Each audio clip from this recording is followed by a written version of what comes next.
You ever spend hours studying only to forget everything the next day?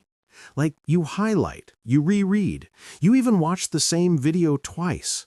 And somehow, when it's time to recall it, blank. I've been there too. And honestly, it's not because you're bad at studying. It's because most of us were never taught how to remember. We were only taught how to review. Meanwhile, in Japan, students have built entire learning systems around one principle. Study less, but remember longer. And today, we're going to break down exactly how they do it. Not through magic, not through IQ, but through structure, rhythm, and intention. By the end of this video, you'll understand why Japanese students rarely forget what they learn, and how you can apply their methods to your own routine. So here's what we'll cover. 1. The hidden mindset behind Japanese learning. 2. The input-output cycle, their secret weapon for memory. 3. The practical methods you can start using today. And finally, a few mistakes that make students forget faster without realizing it. Ready?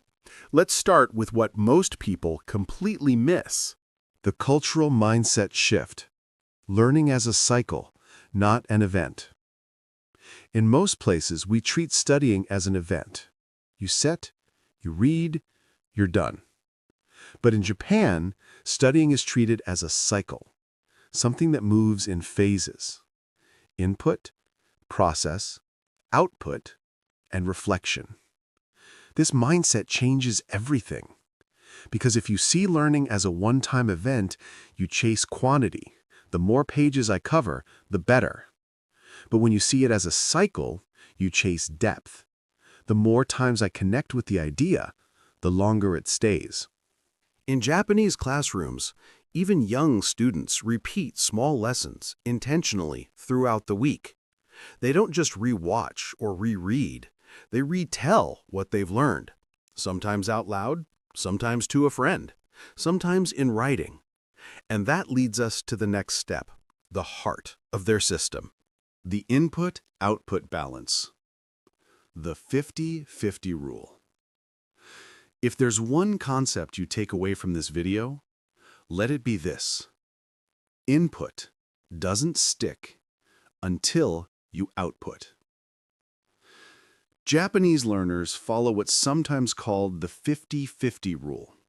Spend half your time learning something new and half your time using it.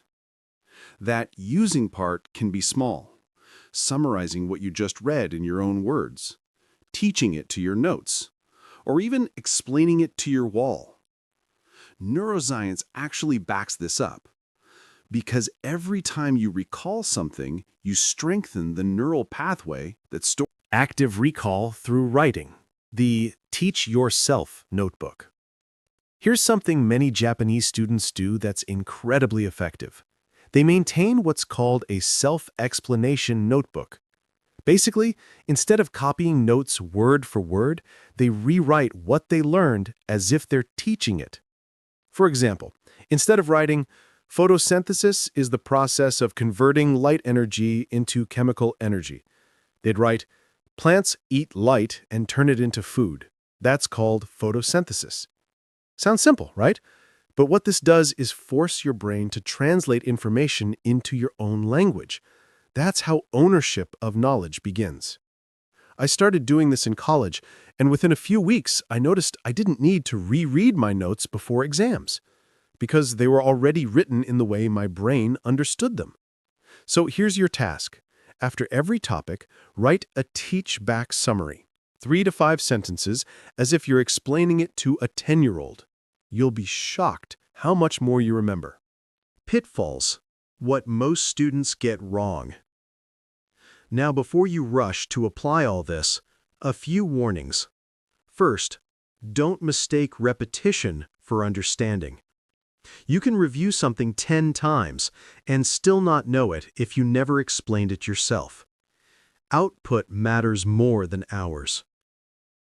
Second, don't overbuild your system. Many students turn productivity into a hobby. They spend more time organizing than actually learning. Start simple. One notebook, one recall rule, one review schedule. Third, don't chase perfection. Japanese students aren't machines. They forget too, but they forget strategically, because their system keeps looping back. If you skip a review, don't restart the whole plan. Just keep moving forward. The consistency over time is what really trains memory. Let's quickly recap what we've learned. 1.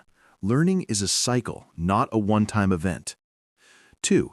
Input must be balanced with output. Recall is half the work. 3.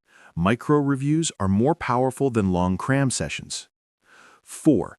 Teach-back writing builds ownership of knowledge. 5.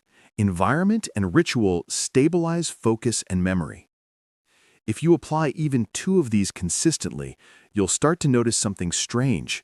You won't have to revise as much because your brain is already doing it naturally behind the scenes. So maybe next time you sit down to study, don't think about how long you'll go, think about how you'll return to it. That's what Japanese students do differently. They don't study harder, they study in cycles, and that rhythm is what makes remembering feel effortless. If this helped you, try applying just one technique today. Maybe the 50-50 recall rule or the mini review schedule. And if you found